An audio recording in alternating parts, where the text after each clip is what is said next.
Welcome to Tokyosaurus. As some of you may know, the Nintendo Switch event is coming up in a few days. The event may already be over by the time you watch this video, and it may have already been confirmed or debunked, but as of now, it's looking very plausible that the Switch will be Nintendo's first attempt at combining the portable and home console into one. This makes it very exciting for the Pokemon experience, as it will be the first time ever that a main Pokemon series might be developed for the home console.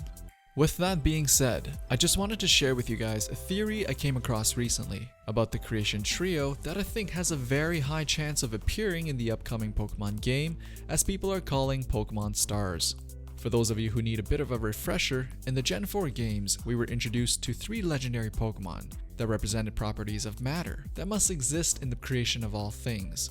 Dialga represented time, Palkia represented space, and Giratina represented antimatter. Now, the reason why there very possibly could be, or rather should be, a 4th member of the Creation Trio is that, first of all, each one of these legendaries represent a state of matter. How do we know this? Because each of the 3 legendaries actually have a secondary typing to their dragon type. And if we look a little closer to them, the secondary typing actually has no purpose to what they represent. For example, Dialga, the controller of time, is a steel type. Now, what does a controller of time need a steel typing for? Palkia, who is the god of space, is also a water type. And Giratina, who is the controller of antimatter and the distortion world, where time and space is unstable, sort of like the opposite of the other two, is a ghost type. Maybe Giratina being ghost type makes a little sense, as ghosts are kind of opposite of being alive. But there's a better explanation. Each legendary represents a state of matter. Dialga represents solid matter, with steel being a very solid form of solid matter. Palkia represents liquid matter, as water is the most obvious and abundant form of liquid matter. Giratina represents gaseous matter, which is very similar to the way ghost types are portrayed in Pokemon. Now here's where the theory comes in. There are 4 states of matter: solid, liquid, gas, and finally, plasma. The Creation Trio represents the first 3.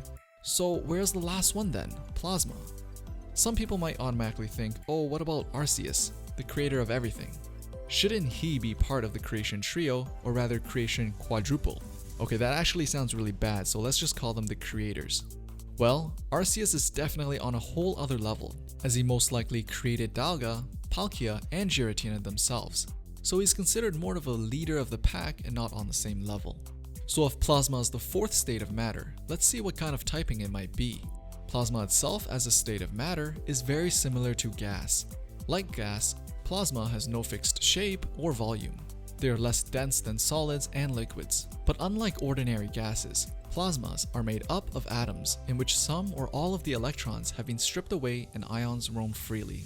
Basically, it's a charged gas that makes up our sun and all the stars in the universe. It is actually the most common state of matter in the entire universe. So, what typing would a legendary Pokemon that represented plasma be? Lightning is sometimes referred to as plasma. Although that's highly debatable, seems like it's the best option in the world of Pokemon. Plasma is referenced in the Pokemon Rotom, which is a dual electric ghost type, and they refer to Rotom as having a body of plasma. And as you probably would have guessed, if there was a Pokemon based on suns and stars, fire typing would also be another possibility. We have an electric and fire combination so far, which is sort of a weird combination. But remember Gen 5's Tau Trio? Reshiram, Zekrom, and Kyurem? But let's focus on Reshiram and Zekrom for now, as their myths are a little bit more detailed.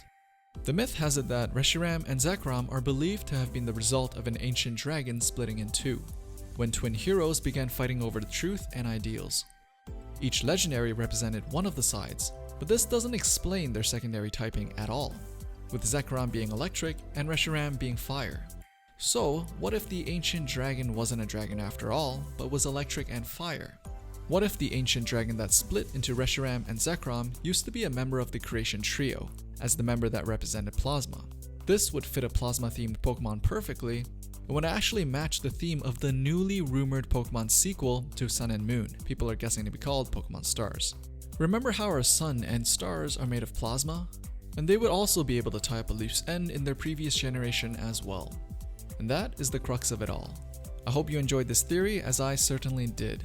You can check out the original post in the link below. So, what did you think of this Pokemon theory? Think it was a good case for what is to come in the upcoming Pokemon game? As usual, let me know in the comments below. Thumbs up the video if you liked it, and follow Tokyosaurus on social media for Japanese culture tweets and video updates. And for more about the latest things people are talking about in Japan, make sure to subscribe so you can get your daily fix of Japan right in your inbox. Thanks for watching, and I'll see you guys in the next one.